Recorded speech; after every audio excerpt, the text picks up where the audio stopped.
ណឹងទៅដល់ពុកម៉ែបងប្អូនលោកតាលោកយាយបងប្រុសបងស្រីអ៊ំប្រុសអ៊ំស្រីដែលជាមេត្តាបិតាអាណាព្យាបាលកុមារទាំងអស់មេត្តាជ្រាបថាការចុះឈ្មោះទទួលសិស្សឲ្យចូលរៀនក្នុងឆ្នាំសិក្សាថ្មីគឺចាប់ពីថ្ងៃដែលផ្សាយដំណឹងនេះតទៅ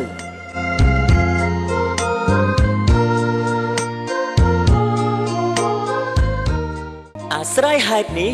សូមពុកម៉ែបងប្អូនលោកតាលោកយាយបងប្រុសបងស្រីដែលមានកូនចៅក្មួយដែលមានអាយុ6ឆ្នាំឬ70ខែ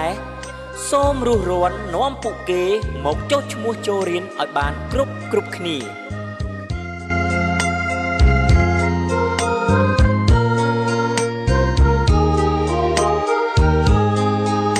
ដោយឡែកសម្រាប់សាលាបឋមសិក្សាដែលមានមត្តេយ្យពុកម៉ែបងប្អូនក៏អាចនាំកុមារដែលមានអាយុ5ឆ្នាំទៅចុះឈ្មោះចូលរៀនបានដែរ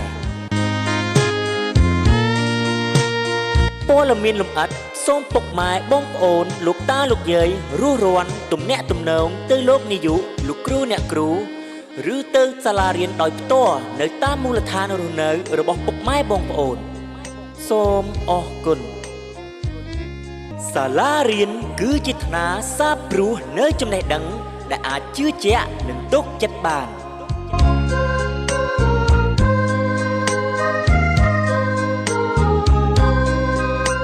ចំណេះវិជ្ជាគឺជាទ្រព្យសម្បត្តិដែលមិនអាចកាត់ថ្លៃបាន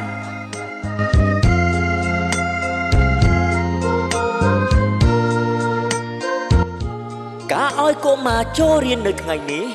គឺជាការផ្ដល់ឱកាសដ៏ធំធេងសម្រាប់កុមារក្នុងការអភិវឌ្ឍសមត្ថភាពរបស់ពួកគេបានពេញលេញដើម្បីថ្ងៃអនាគតដ៏អស្ចារ្យ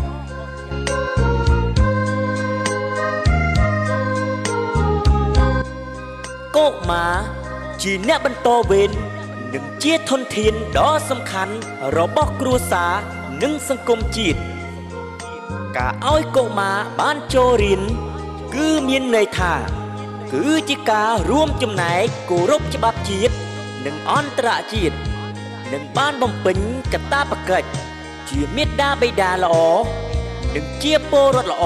នៅក្នុងសង្គម